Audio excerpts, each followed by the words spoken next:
Once ఒకవేళ కవిత మీ అంచనా ప్రకారం కొత్త పార్టీ అవకాశం ఉందా, వేరే పార్టీ వెళ్ళే అవకాశం ఉందా?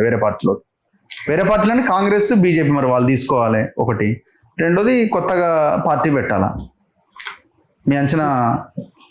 కవిత ఈ రోజు కాదండి బీజేపీ తోటి టైఅప్ అయ్యి అండర్స్టాండింగ్ లో ఉంది. ఈ కేసుల విషయము అన్ఎక్స్పెక్టెడ్ గా బీజేపీ వాళ్ళు కూడా కవిత ఉంటది అని ఊహించకుండా కేజ్రీవాల్ మీద వాళ్ళు ఫోకస్ చేస్తుంటే కవిత కనిపించింది. 2018 ఎలక్షన్స్ లోనే అప్పుడు నేను కరీంనగర్ ఉత్తమన్న పిసిసి ప్రెసిడెంట్, నేను కరీంనగర్ ఎమ్మెల్యే కావాలన్నప్పుడు నాకు అప్పుడు రాలేదు ఛాన్స్.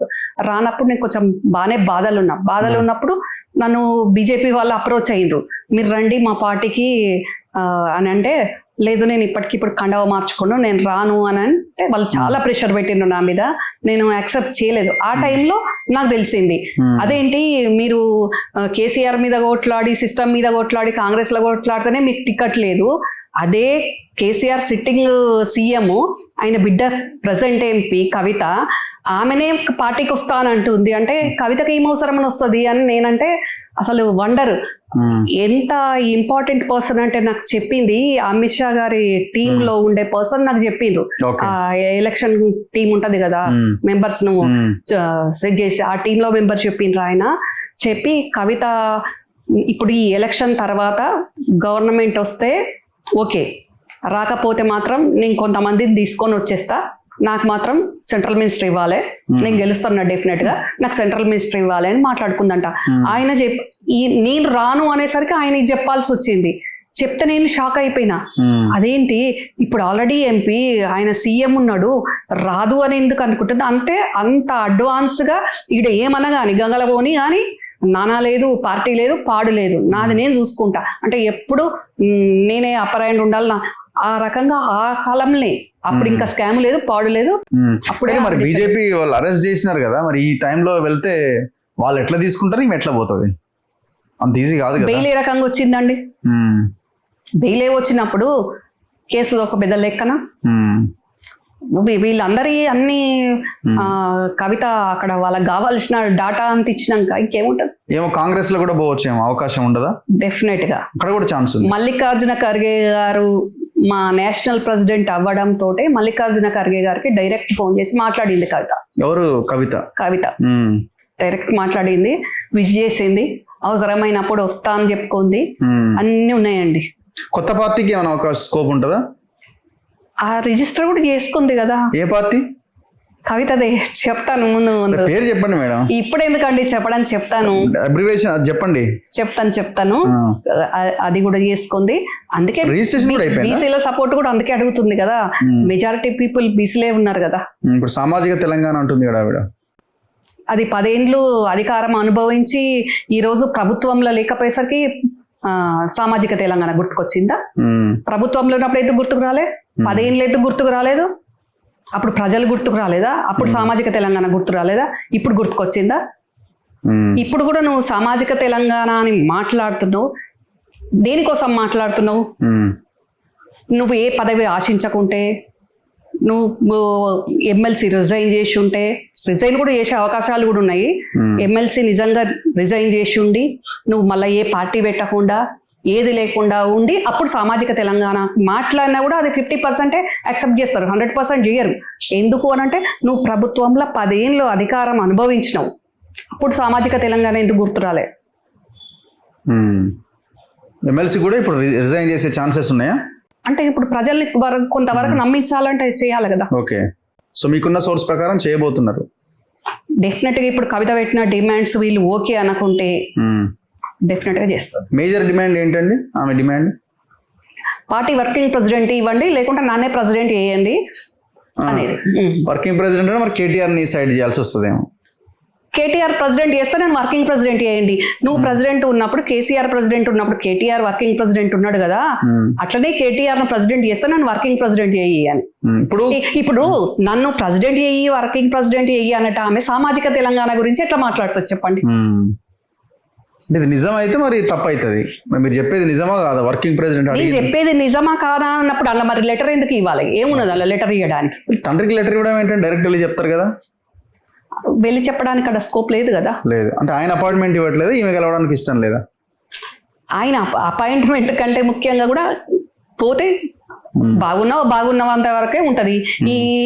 దీని డిమాండ్లు ఇది చెప్పేదంతా ఆయన విన్నాడు కదా. ఆల్రెడీ ఆయన చాలా బాధతోటి ఉన్నాడు కదా దాని మీద. దేని మీద? కవిత మీద. బాధ ఎట్లా అంటే మాట్లాడే మాటలకే? మాట్లాడే మాటలకు కాదు, ఈ రోజు ఏ పరిస్థితి వచ్చింది, నేను అందరి ముందు తలదించుకునే పరిస్థితి వచ్చింది అనేది డెఫినెట్ గా బాధ ఉంటది కదా. ఆయన ఒక్కొక్క 40 ఏళ్ళ ఆయన రాజకీయ జీవితంలో ఒక్కొక్క మెట్టు పైకి ఎదిగి వచ్చిండు కదా. వీళ్ళలాగా ఎవరు తెచ్చియలేదు కదా ఆయనకు. 83లో ఓడిపోయి 85లో గెలిచి అప్పటి నుంచి ఒక్కొక్క మెట్టు ఆయన ఎక్కుకుంటూ ఉద్యమాన్ని ఏదైతే అదైందని ఉద్యమాన్ని ఎజెండా పుట్టించి కష్టాల మీద ఈ రోజు ఇక్కడికి తెచ్చుకుంటే డమ్మని పాతాలను పడేసింది వీళ్ళ వల్ల కాదు. బీఆర్ఎస్ వాళ్ళు పెట్టుకున్నారు కాబట్టి టీఆర్ఎస్ పేరుతో ఏమైనా వస్తుందేమో, అట్లా ఏమైనా ఛాన్సెస్ ఉన్నాయా? చాలా ఛాన్సెస్ ఉన్నాయి. సామాజిక తెలంగాణ పార్టీ అనేది అంటున్నారు, చాలా పేర్లు ఉన్నాయి. చాలా ఒకటండి, ఏది చేసినా డబ్బు ఉంటే ఏదైనా చేయగలుగుతాము అనేది వాళ్ళకున్నది. పైసలు ఉన్నాయి కదా వాళ్ళ దగ్గర.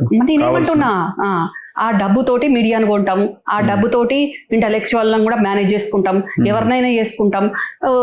ఇప్పుడు పార్టీల కవిత చేసేది ఫస్ట్ నుంచి ఉన్న వాళ్ళకు నచ్చకపోయినా కానీ పెద్దసారిని ఇబ్బంది పెడుతుందో లేకుంటే ఎందుకు ఇట్లా ఈ రకంగా ప్రవర్తిస్తుంది అని నచ్చక రానోళ్ళు ఉన్నారు కదా. డబ్బు ఉంటే పెయిడ్ వర్కర్స్ ఎంబడి ఉండే వాళ్ళు ఉన్నారు కదా, వాళ్ళతో నడిపించుకుంటారు అట్లా.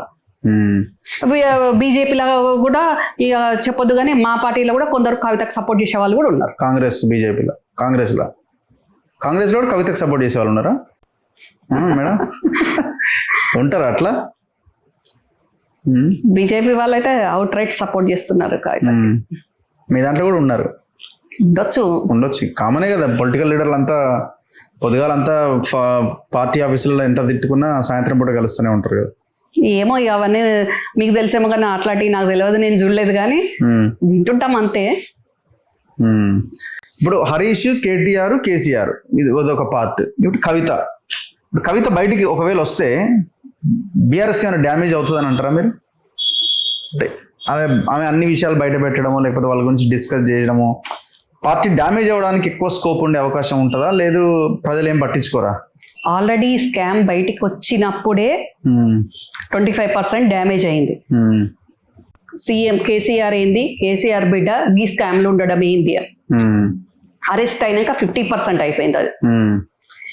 ఇప్పుడు జరుగుతున్న పరిణామాలతోటి ఆల్రెడీ 75% అయిపోయింది. ఏది ఉన్నా ఏం చేసినా, ఎవరిని తిట్టినా, ఎట్లా కొట్లాడినా, ఎట్లా చేసినా ఉద్యమాన్ని నడిపినోడు అనేది కేసీఆర్ మీద ప్రజలకు కొంచెం ఉంది, పార్టీలు ఉన్న వాళ్ళకు ఉంది, ఆయనతో పాటు పనిచేసిన వాళ్ళకు, కొత్తగా వచ్చిన వాళ్ళకి కాదు ఉన్నది. ఆ గౌరవం వాళ్ళ మీద ఉంది. కానీ ఆల్రెడీ ఆగమైపోయి ఉందండి, డ్యామేజ్ అయిపోయింది ఆల్రెడీ. పండుగడి ఎప్పుడు వలుగుతుందో అన్నట్టు అక్కడ పరిస్థితి. కానీ ఇప్పుడు వాళ్ళిద్దరు కలిసిపోయినారు కదా, ఒక అంచనా ఒక ఏమంటారు, ఒక కన్క్లూజన్కి వచ్చారు కదా కేటీఆర్ అండ్ హరీష్ రావు. ఆ ఈక్వేషన్ ఏం వర్కౌట్ అవ్వదా? ఇగో అండి, పలిగిపోయిన వస్తువును టేప్ తోటి అతకబెట్టినట్టు ఉంది టెంపరీగా అక్కడ పరిస్థితి. అట్లా ఉంది ఇప్పుడు. ఎందుకంటే మొదటికే మోసం వస్తుంది, అందుకని మన ఇద్దరమన్నా కలిసి ఉందాం.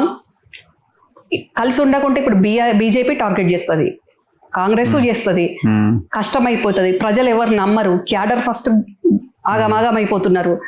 కాబట్టి అట్లా వీళ్ళు నటిస్తున్నారు, నమ్మిస్తున్నారు ప్రజల్ని. కానీ ఒకవేళ కవిత వస్తే ఇవన్నిటిని బ్రేక్ చేసేస్తుంది కదా, ఏం జరుగుతున్నది, వాళ్ళు ఎందుకు కలిశారు, ఏం చేస్తున్నారు లోపల ఇంటర్నల్, అవన్నీ ఆమె చెప్పడానికి అవకాశం ఉంటది కదా. డెఫినెట్ గా ఆ అవకాశం ఉంటది కాబట్టి వీళ్ళిద్దరు మనం కలిసి ముందు పోదాం. ఒక రకంగా కవిత బెదిరిస్తున్నట్ట, బెదిరింపులు, బ్లాక్ మెయిల్ అట్లా అనుకోవచ్చా? ఇంకా అంతే కదండి. లేకపోతే అయిపోయింది, ఎంత కష్టాల మీదనో బెయిల్ తీసుకొచ్చిర్రు.